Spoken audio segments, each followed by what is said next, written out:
When it comes to Tesla, it's like there are two completely different stories being told at the very same time.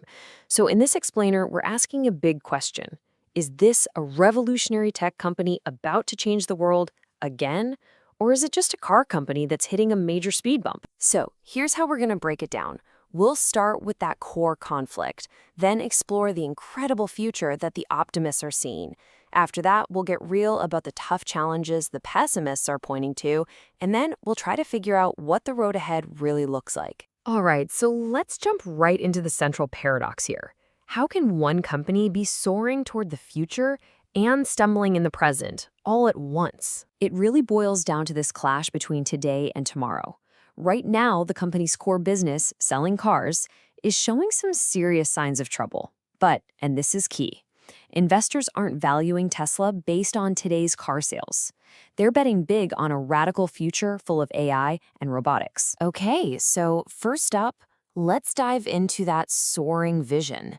This is the bull case. The argument that Tesla's most valuable days are actually still way out in front of it. See, to really get your head around Tesla's massive valuation, you gotta look past the cars. The optimists, the bulls, they believe the real payday isn't in manufacturing at all. It's in the software, specifically in the future of robot taxis and full self-driving. They see an AI company, not a car company. And the centerpiece of this whole vision is the Robotaxi. Just imagine a giant fleet of self-driving cars, operating like Uber, but with no driver. This would include a totally new, purpose-built vehicle called the Cybercab. This isn't just a new product, it's a whole new business model. And Tesla's laid out a pretty clear three-step plan to get there. First, and this is the big one, they need the green light from regulators for true driverless tech. Then they can launch their own ride-hailing network. And the final piece of the puzzle? Builds that dedicated cybercab at a massive scale. If they can pull all this off, Tesla stops being a car company and becomes something completely different. All right, but that future is a huge if. To get the complete picture, we have to flip the coin and look at the other side of the story, the very real present-day hurdles that the bears, or the pessimists, are worried about. The case against Tesla really starts with the sales figures we're seeing right now. In Europe, registrations recently plunged by over 41%.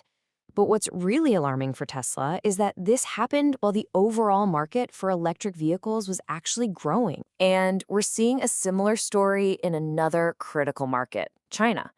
Sales of their locally made Teslas have also fallen. So these aren't just small hiccups. We're talking about major markets showing real signs of weakness. But maybe the most telling sign of trouble is brand loyalty. Data shows the number of Tesla owners who stick with the brand for their next car absolutely plummeted, from a high of 73% down to just under 50% in less than a year. Think about that. Half of their existing customers are now choosing to switch. So you have to ask, why is this happening? Well, these falling numbers seem to be symptoms of some deeper issues. You've got ongoing legal risks with Autopilot, a brand image that's now tied to a very controversial CEO, an aging product line that's facing newer and cheaper competition, and intense pressure on their profits. So that brings us right back to where we started. On one side, you've got this incredible vision of the future, and on the other, you have a set of very real, present-day problems. How do you possibly weigh the two? When you lay it all out side by side, the choice becomes a lot clearer. Are you investing in the core business with all its current sales and loyalty problems? Or are you investing in that future technology and accepting the slow rollout and the high risks? Your answer really determines whether you see Tesla's current value as a bargain or a bubble. Ultimately, investing in Tesla today means you have to pick a story. Are these current problems just a temporary rough patch on the road to an autonomous future? Or are they a major warning sign that the grand vision is much further away and far less certain than the optimists believe? Which story you choose to believe? Well, that is the multi-billion-dollar question.